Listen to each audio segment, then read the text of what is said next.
Hey you guys, welcome to my first video for Phillips, and today we're going to make a steak dinner for two. If you like, please subscribe. So for the scalloped potatoes, we're going to start with 6 small potatoes, 1 tablespoon of flour, 1 teaspoon of salt, half a teaspoon of pepper, 2 tablespoons of Parmesan cheese, 5 cloves of garlic, parsley for garnish, 2 tablespoons of butter, and 1 cup of milk. So we're going to start by peeling our potatoes.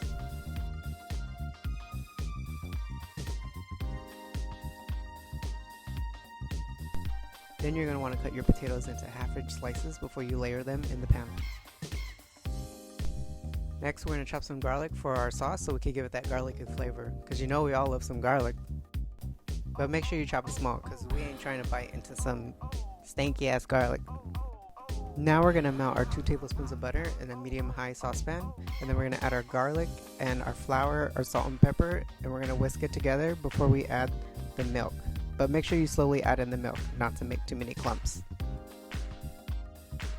Then we're going to let it bubble so that it becomes thick before we pour it over our potatoes. Come on, beginner production shot. Next, we're going to throw some Parmesan cheese over it. I added a little bit extra. I'm going to put it in the oven for 350, about 1 hour. Then we're going to open up our 2 ribeye steaks. I struggled here a little bit, so I went off camera a few times. And put them in a glass bowl before we season them. So the best honest way to season your steaks is just use salt and pepper. I like to season it 45 minutes before I cook it, just so that it can soak up all the flavor, and when you cook it, it gets that nice golden crust. Next, we're going to start our cheesy garlic asparagus by washing and trimming off the ends of the asparagus. Put your asparagus in a shallow baking dish and then start chopping your garlic. You can save a few pieces of garlic if you want to throw in the pan with the steaks while they're cooking.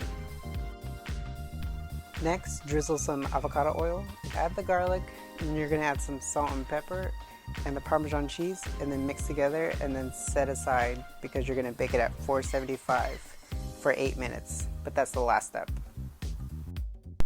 Next, heat up a cast iron skillet over medium-high heat. I like to cook my steaks in butter like Gordon Ramsay, so I added 2 tablespoons of butter.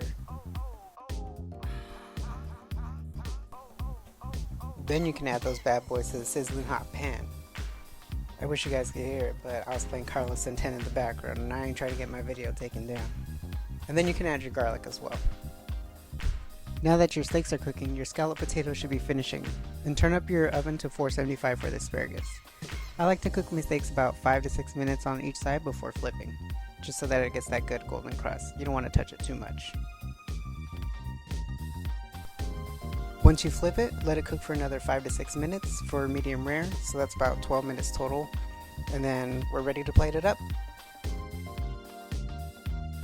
One of the last steps I'm going to do before plating is chop up some parsley so I can garnish the scalloped potatoes.